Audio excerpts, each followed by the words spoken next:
parties are on the immigration deal, how hard is it going to be to get a deal by February 8th? I don't think they're that far apart. Look, you saw a perfect example of their ability to come to the table and talk about a lot of things. I think there are a couple of places where everyone agrees. DACA is something both Republicans and Democrats, the House and the Senate, all want to find a solution to, a permanent solution to that. Border security, Democrats may not agree on the exact amount, but they certainly agree that there is a need for that and their willingness to do that.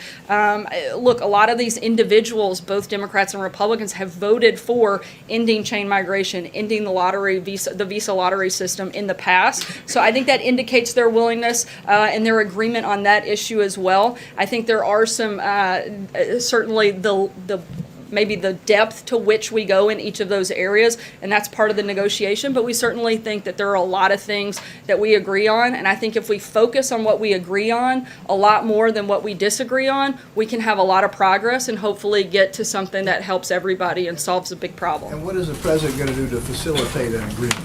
Look, he's going to continue what he has been doing, talking to members from both the Republican side, Democrats, House, Senate, and one of the things I think that has been very important in this process, and one of the things I think was really important in the shutdown process, is the president has laid out exactly what he wants to see, and he's laid out the principles that need to be addressed for a piece of legislation that he's actually willing to sign. And I think that is a huge and first very important step, and then he'll help facilitate those conversations and negotiations as we move forward. Cecilia. The president said today nobody knows for sure whether they'll be able to reach a deal on DACA. Could this White House envision a scenario in which these dreamers are deported? Would that be something the president is okay with?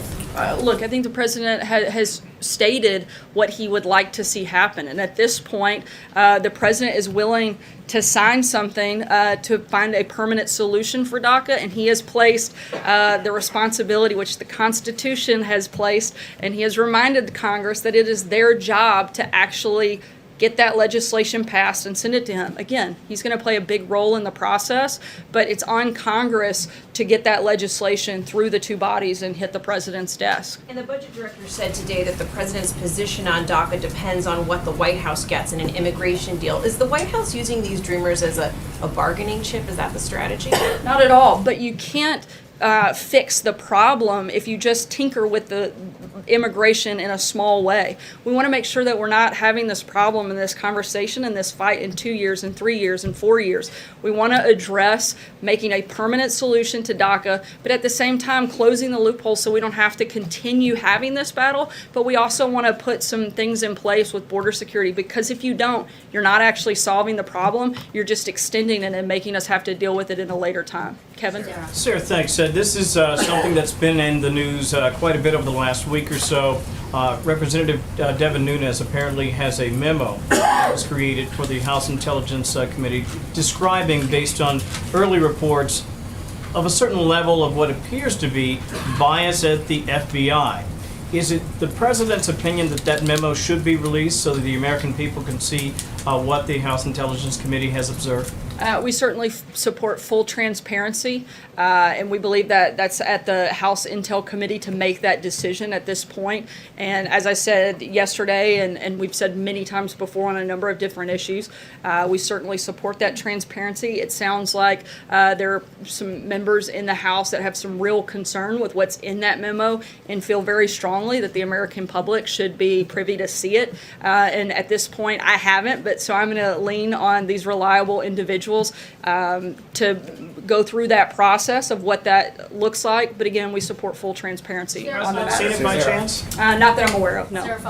Sarah, apparently what the memo is based on is underlying intelligence or information that resides in the executive branch at the Justice Department. So as the original classification authority, would the president be willing to declassify it so the whole country can see it if he believes in transparency? That would take the question away from Representative Nunes and his colleagues in the House, and he could make it himself. I haven't had that conversation with the president.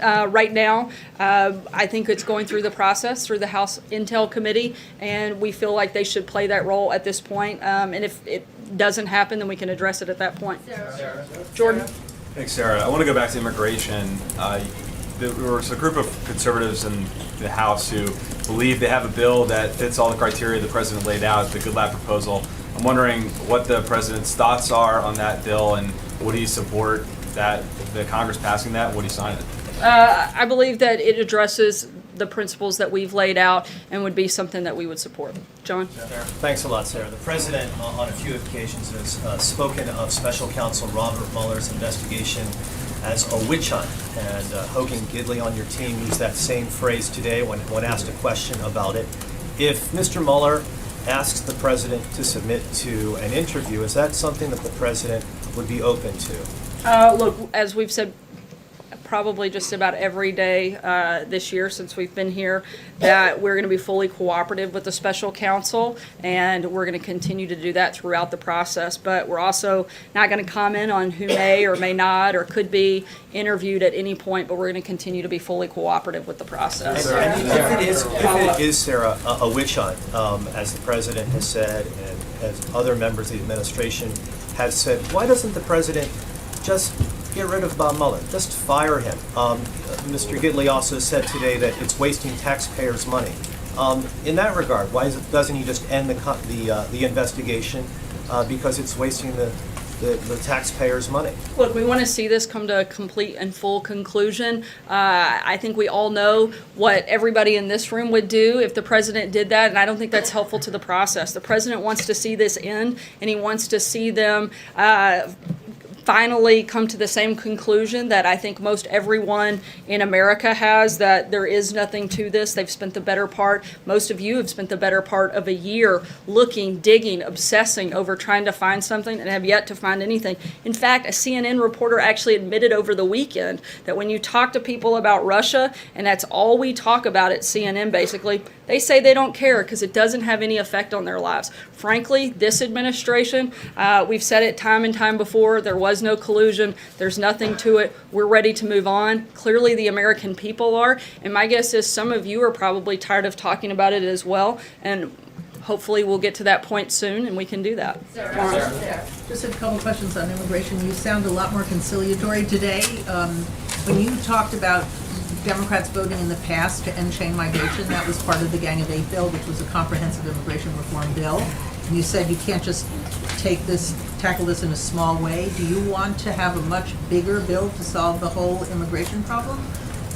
Is that what you're talking about? As we said, and the president stated when he had the meeting where everyone was at the table, we'd like to see at a minimum in this first phase those 4 principles addressed, and then beyond that there are other areas that we'd like to look at past that, but right now we're focused very singularly on making sure these 4 principles are addressed. But in terms of those 4 principles and how they're addressed, you just said you want a chain migration addressed, but you said maybe the depth to which we go into it can be negotiated. No, I said the depth to which we agree is the point I was making. That Steve was asking specifically about the differences of Republicans and Democrats. But are you insisting on a complete end to chain migration for the president to not deport the Dreamers? We would like to see an end to chain migration, yes. If you don't get it, is he willing to start deporting them on March 5th? Because that's... Look, I'm not going to debate or negotiate with you, Maura. That's what we're working on doing with the House and the Senate. And we're going to come up with something that gets us to a place where we end chain migration. That's one of the priorities that we've laid out from the administration. Peter. Sir, let me ask you, now that we know that the special counsel has interviewed the former FBI Director James Comey, it's important to understand exactly what the president's position is on exactly, basically, what went on in the conversation between the two. So the question is simply, is the president saying that James Comey lied when he said Trump, the president, asked for his loyalty and suggested he should drop the Flynn investigation? Look, out of respect of the special counsel, I'm not going to weigh into any matters beyond that, and would refer you to the counsel that... The president's been public about this, so I just want to be clear so I it's clear for the understand American people, not that just he for has been investigators. public about that, and there's nothing else to add at this point beyond his comments, and anything further would have to be directed to the counsel here at the White House, out of respect for the special counsel and their process. Shannon? Sarah, the president tweeted today about these missing text messages at the FBI. He called it one of the biggest stories in a long time.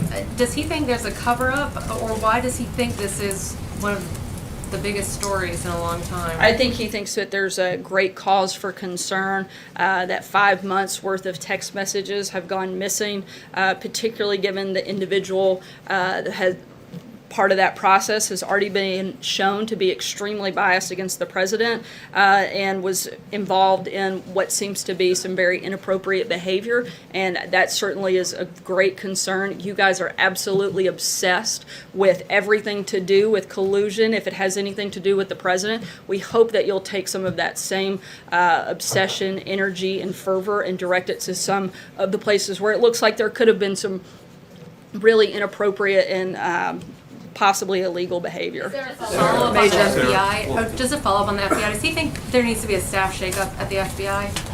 Look, we have 100% confidence in Director Wray, and if anybody is going to make that decision, it'll be the director, and we're going to leave that in his hands to decide whether or not he feels that there need to be changes made. But related to that, Sarah, does the president have any concerns about Andrew McCabe and his knowledge of or acceptance of what he and others in his administration have identified via the texts and other pieces of information as something that was seriously wrong in the upper echelons of the FBI? We've spoken about the fact that we felt like the FBI at the top with Director Comey and others had been politicized. I haven't spoken with him directly about that, but certainly more generally speaking that it had become political. That was one of the reasons that the president wanted Director Wray there, so somebody of impeccable integrity to make those decisions, and if changes needed to be made, he would do so. And the president said today that Director Wray did not threaten to resign. How does he know that? I guess that would be based on conversations that he would have had with Director Wray. I haven't been part of those, so I can't speak to it any further. That he asked Director Wray himself? No, I'm saying I guess that would have been part of it. I haven't spoken to him, and I wasn't part of any conversations on that. The only reason I ask matter. is he may have had a I know he was here talking to Don McGahn, the White House counsel, and I'm just curious if the president went through McGahn to find out what that conversation was, or if he Director asked Wray the FBI director speaks himself to- because he was concerned about these reports. Director Wray is the head of the top law enforcement agency. It's very routine that he would speak to the White House counsel as well as the Attorney General. As I understand it, the conversations they've had have been routine and focused on things dealing with his position, not whether or not he would keep it. So I can only speak to what I know, and anything further, you should ask the Department of Justice or the FBI on those conversations. Sarah, just Kristen. to follow up on that, to ask you directly, does the president think that Andrew McCabe should step down? I haven't asked him that question. And you talked about concerns about the leadership previously at the FBI. Does the president have concerns about the current senior leadership at the FBI beyond Christopher Wray, not including Christopher Wray, who's he's expressed confidence in today? We haven't gone member by member, but I know that the president has complete confidence in Director Wray in his ability to determine if there are any issues and to make those decisions. Do you think there's current political bias against him at the FBI and the upper echelons of the FBI? Again, I haven't gone member by member of every single person in the top ranks of the FBI. The president has a great deal of respect for the rank and file members of the FBI, and he has a great deal of confidence in Director Wray, and he feels that if any changes need to be made, the director will make that decision and carry them out. John? Yeah, thank you, Sarah. A follow-up question on that. Several references were made and considerable publicity was given to the use of the term secret society within the FBI. Have you had any discussions with the president about it? And does he believe there is a secret society within the Federal Bureau of Investigation? No, we have not discussed any secret societies, and I couldn't speak to their existence either. Steve? Yes, Sarah. The president's about to speak to the Turkish President Erdogan about Turkey's offensive in Syria. What message does the president want to get across to Turkey about that? Look, I think what I said yesterday, we want them to de-escalate. I think you can expect that to be part of the conversation, but I'm not going to get ahead of their call, and we'll have a readout after that takes place. I believe it's tomorrow. Yeah. Take one last question, Charlie. Thank you, Sarah.